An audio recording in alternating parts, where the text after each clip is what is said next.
Okay guys, good morning to all. सबको मेरे channel ये हाई लाइफ स्टडी हब पे सबका स्वागत है। आज हम गवर्नर जनरल के नेक्स्ट सीरीज में लॉर्ड डलहौजी के बारे में देखेंगे, जिनका टेन्योर 1848 टू 1856 था। इसमें बहुत सारी बातें हैं। उनका अराइवल, वो कब आए, उन्होंने किस तरह से एक्सपेंशन किया, पंजाब का विलय हुआ, इसमें सेकेंड एंग्लो पंजाब वॉर हुआ, फिर डॉक्ट्रिन ऑफ लैप्स में कितने सारे शहरों को उन्होंने हड़प नीति से हड़पा, और सेकेंड एंग्लो वर्मा वॉर हुआ। फिर उसके बाद हम देखेंगे रेलवे रिफॉर्म्स, एजुकेशन रिफॉर्म्स, फिर अवध को कैसे उन्होंने अपने अंडर लगाया। उसके बाद कुछ एमसीक्यूज देखेंगे। ओके, तो शुरू करते हैं। तो लॉर्ड डलहौजी जो थे वो जनवरी 1848 में गवर्नर जनरल बनकर आए थे। ठीक है, और सबसे पहले उन्होंने सतारा का विलय डॉक्ट्रिन ऑफ लैप्स से किया है। हाँ देखिए, 1848 में उन्होंने सबसे पहले सतारा राज्य का विलय किया। और मुल्तान विद्रोह, अंग्रेजों और सिखों के बीच मुल्तान विद्रोह 1848 में शुरू हुआ, और इसी विद्रोह के कारण दूसरा एंग्लो सिख अंग्रेज और सिख वॉर शुरू हुआ 1848 में। उसी बीच 3 युद्ध लड़े गए, गुजरावाला, चिलियावाला और गुजरात। ये चिनाब नदी पर था।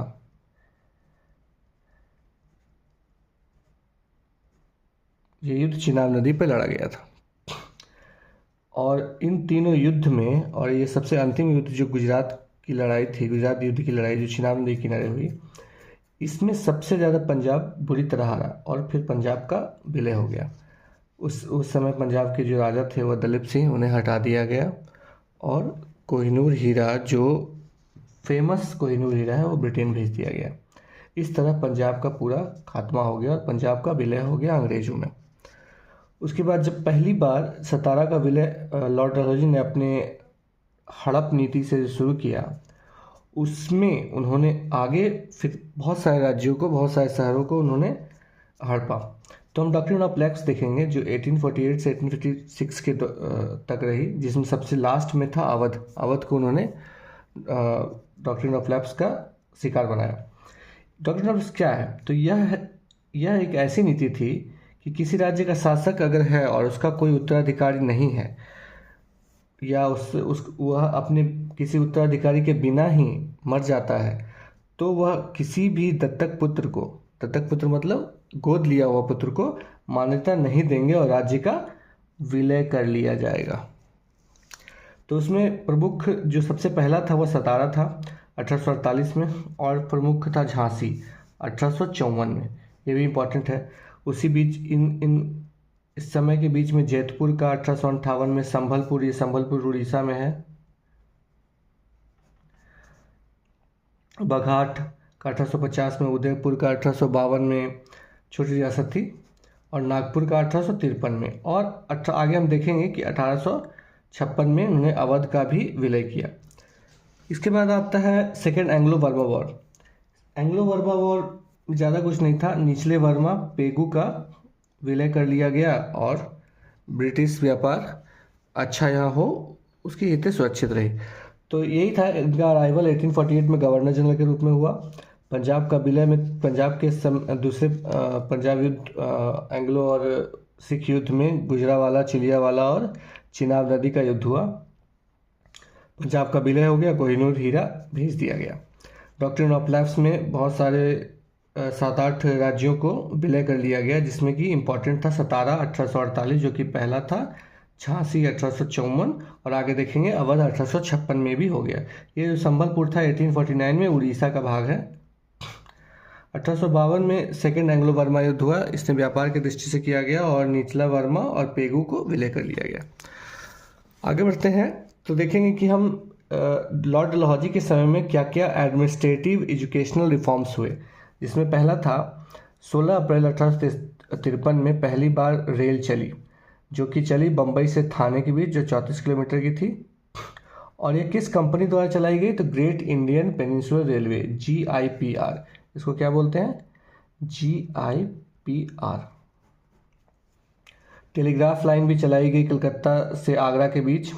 और सबसे इम्पोर्टेंट जो है ये था चार्टर अधिनियम 1853 में सिविल सेवा में खुली प्रतियोगिता।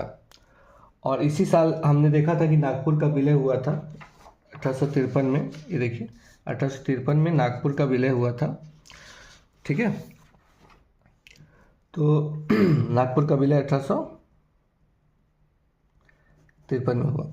एजुकेशनल रिफॉर्म्स में इन्होंने एक सबसे बड़ा रिफॉर्म किया था जो चार्ल्स वुड के द्वारा लाया गया था, इसे वुड्स डिस्पैच भी कहते हैं। आधुनिक शिक्षा की नींव इन्होंने दी। कलकत्ता, बम्बई और मद्रास में तीनों जो मेजर उस समय कोस्टल शहर थे, उन तीनों में उन्होंने एक एक विश्वविद्यालय की स्थापना की। ये इंपॉर्टेंट है। डाक सुधार किए इन्होंने, ये भी इम्पोर्टेंट है। डाक सुधार, यूनिफॉर्म पोस्टल सिस्टम लाया और इन्होंने डाक टिकट चलना शुरू हुआ इन्हीं के समय में। आधुनिक शिक्षा की नींव बढ़ी वुड्स डिस्पैच के द्वारा। पब्लिक वर्क डिपार्टमेंट को इन्होंने मजबूत किया। ये एजुकेशनल और कुछ मिनिस्ट्रियल रिफॉर्म्स थे। इनके समय में एक विद्रोह भी हुआ जो कि बहुत इंपॉर्टेंट है, संथाल विद्रोह 1855 में हुआ था और प्रशासन को इन्होंने पुनर्गठन किया। हाँ, जो हमने डॉक्ट्रिन ऑफ लैप्स में देखा था 1856 में, जो उधर रह गया था शहर, वो है अवध का विलय। अवध का जो विलय है वो दत्तक पुत्र के अलावा, मतलब डॉक्ट्रिन ऑफ लैप्स में क्या था कि कोई गोद लिया हुआ पुत्र है तो उसको मान्यता न देंगे और उसको राज्य को अपने में विलय कर लेंगे। लेकिन अवध का जो विलय था वो कुशासन के आरोप को लगाकर किया गया था और इसके जो नवाब थे, नवाब वाजिद अली शाह, उन्हें हटा दिया गया।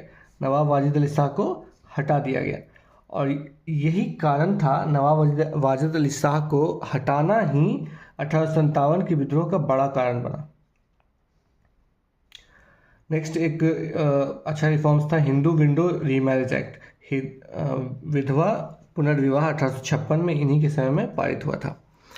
ओके, तो ये थे इनके कुछ एडमिनिस्ट्रेटिव, सोशल और एजुकेशनल रिफॉर्म्स, जिसमें रेलवे रिफॉर्म्स था। 16 अप्रैल 1853 को 1853 को फर्स्ट रेल चली मुंबई से थाने 34 किलोमीटर्स। इसके किस कंपनी के द्वारा चलाई गई थी? तो great Indian peninsula railway, GIPR।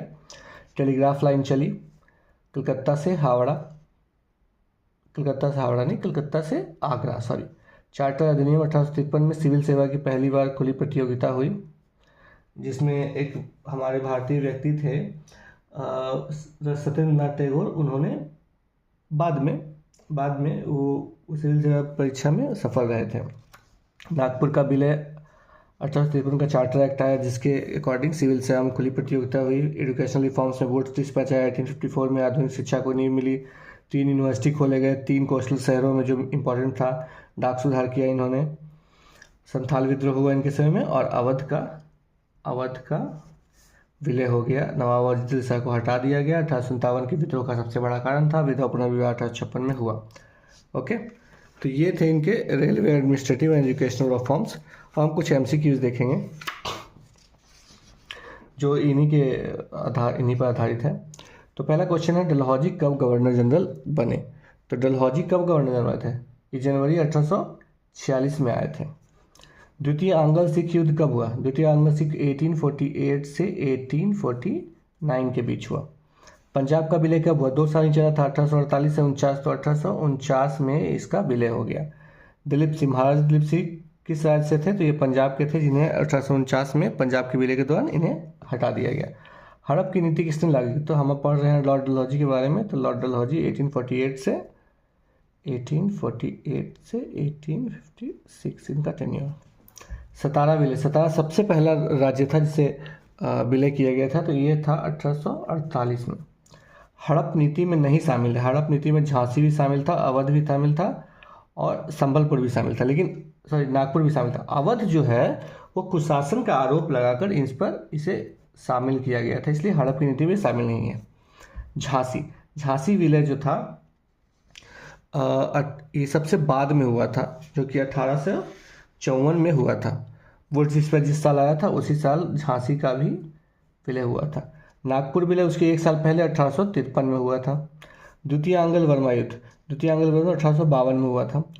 1848 से 49 के बीच, 1848 से 1849 के बीच Punjab war, second Anglo Sikh war हुआ था 1848 से 49। उसके 3 साल के बाद आंग्ल वर्मा युद्ध हुआ 1852 में। जिसमें वर्मा युद्ध में निचला वर्मा और पेगु का विलय 1852 में कर लिया गया। पहली बार रेल कब चली? 1853 में, जो कि थी 16 अप्रैल 1853, 34 किलोमीटर GIPR के द्वारा। पहली रेल मार्ग बम्बई से ठाणे थी। रेल कंपनी जो कौन सी थी? GIR, great Indian peninsular railway, GIPR। Woods dispatch कब आया था? 1854 में। ठीक है, नेक्स्ट है वुड्स डिस्पैच किससे संबंधित था? तो वुड्स डिस्पैच जो था वो शिक्षा से संबंधित था, शिक्षा से संबंधित था। चार्टर एक्ट 1853 में क्या शुरू हुआ? तो खुली प्रतियोगिता शुरू हुई। इसमें खुली प्रतियोगिता और सिविल सेवा वाली खुली प्रतियोगिता शुरू हुई। ओके, अवध विलय किस वर्ष हुआ? अवध विलय विश्व हुआ लास्ट में 1856 में। अवध विलय का आधार क्या था? कुशासन। हमने पढ़ा कि ये डॉक्ट्रिन ऑफ लेफ्ट का हिस्सा नहीं था, ये कुशासन का हिस्सा था। अवध नवाब कौन थे उस समय, जिस समय अवध का विलय 1856 में हुआ था? तो वाजिद अली शाह थे। कौन थे? वाजिद अली शाह। संथाल विद्रोह, संथाल विद्रोह कब हुआ था? 1855 में हुआ था, आई थिंक, मुझे याद है। हाँ, 1855 में हुआ संथाल विद्रोह। ओके, PWD सुदृढ़ कब हुआ था? किसके समय में हुआ था? डलहौजी के समय में। टेलीग्राफ की शुरुआत हुई थी डलहौजी के समय में। डाक सुधार किसके समय में? डलहौजी के समय में। गंगा नहर का विस्तार भी डलहौजी के समय में हुआ था। हड़प नीति का उद्देश्य क्या था? विस्तार, ईस्ट इंडिया कंपनी का विस्तार। रानी लक्ष्मीबाई प्रभावित हुई थी हड़प की नीति से। इनके तक पुत्र को मान्यता नहीं दी गई थी, इसके पुत्र को। अधिक विस्तार क्षेत्र क्या किया? तो अंग्रेजों ने पंजाब और मध्यकालीन भारत में बहुत ज़्यादा विस्तार किया इन्होंने। 1857 का कारण, तो 1857 के विद्रोह का कारण था अवध विलय। अवध विलय इसका सबसे बड़ा कारण था। त्यागपत्र, 1856 में डलहौजी ने त्यागपत्र दे दिया और वह वापस ब्रिटेन चले गए। ये था हमारा लॉर्ड डलहौजी 1848 से 1856। तो आज के गवर्नर जनरल की सीरीज में यही खत्म होता है। प्लीज़ मेरे channel Bihar life study hub को लाइक करें, सब्सक्राइब करें, लाइक और सब्सक्राइब करें, और प्लीज़ शेयर करें। Thank you guys, good day. Share करें, शेयर करें guys. Okay, good day for that, that's all for today.